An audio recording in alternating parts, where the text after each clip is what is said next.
And Axios today is giving a name to what we've been seeing play out in the polling and the headlines really since 2016. Quote, Donald Trump's caught on tape women problem. The classics like crazy, unhinged, and nasty.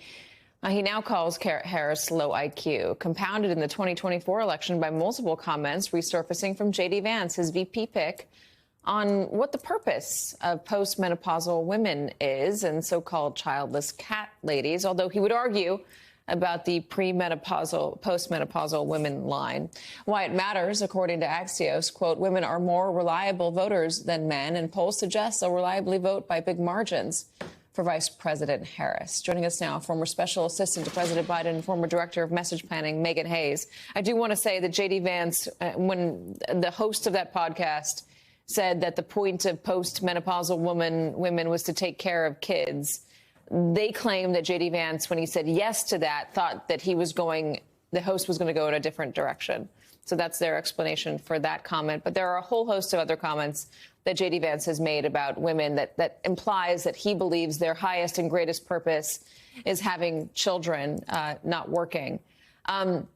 There's a gender divide here, and Harris is so far doing so well with women, and Donald Trump is really going after male voters.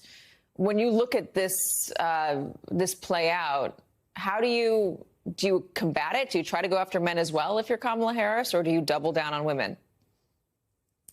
Double down on women as well as go after men. So I think you need to do both, right? You can't leave any group unaffected here. Everyone is a voter. Everyone is, in these, and especially in these swing states. But I do think the polling is showing that her favorability with women is going up, which is a really positive thing.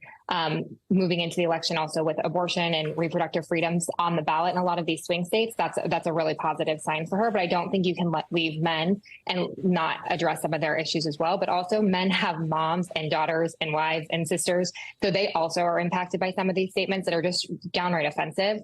So, I mean, I don't think you can not do both. How do you do both? What is the message that cuts through? Look, I think you can talk to women about these things that J.D. Vance are saying that are offensive, but also men care about the economy, too. Men care about cutting costs. These are all, kitchen table issues that the vice president is addressing. So I think when they start talking about the issues, I think folks will start these independent voters will start to come home and, they will really be impactful in the swing states. There's been talk that Kamala Harris needs to ride the vibe more, ride personality more, don't get too heavy into policy. Voters really aren't paying all that much attention into the nitty gritty of policy, stuff that would leave her open to lines of attack from Republicans. Do you think that's a good idea?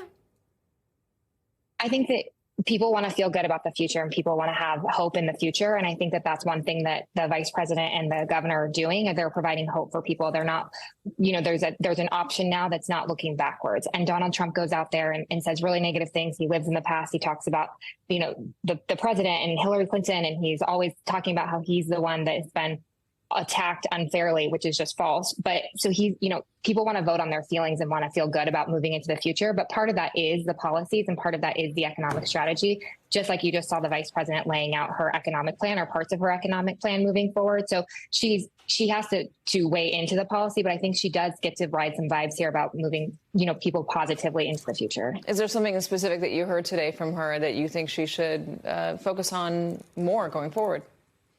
I think she needs to keep talking about how she's going to cut costs for the middle class and bring the middle class along. I think that a lot of people have been really impacted by the cost of groceries, the cost of gas in the last couple of years. And I think that with the inflation coming down and some of the other things that the administration is doing, she should continue to do that and then take it a step further. So I do think, she is providing some of that guidance. And I think that she should continue to talk about how she's going to make lives and the future better for the middle class. Megan Hayes, really good to have you. Thank you for joining us.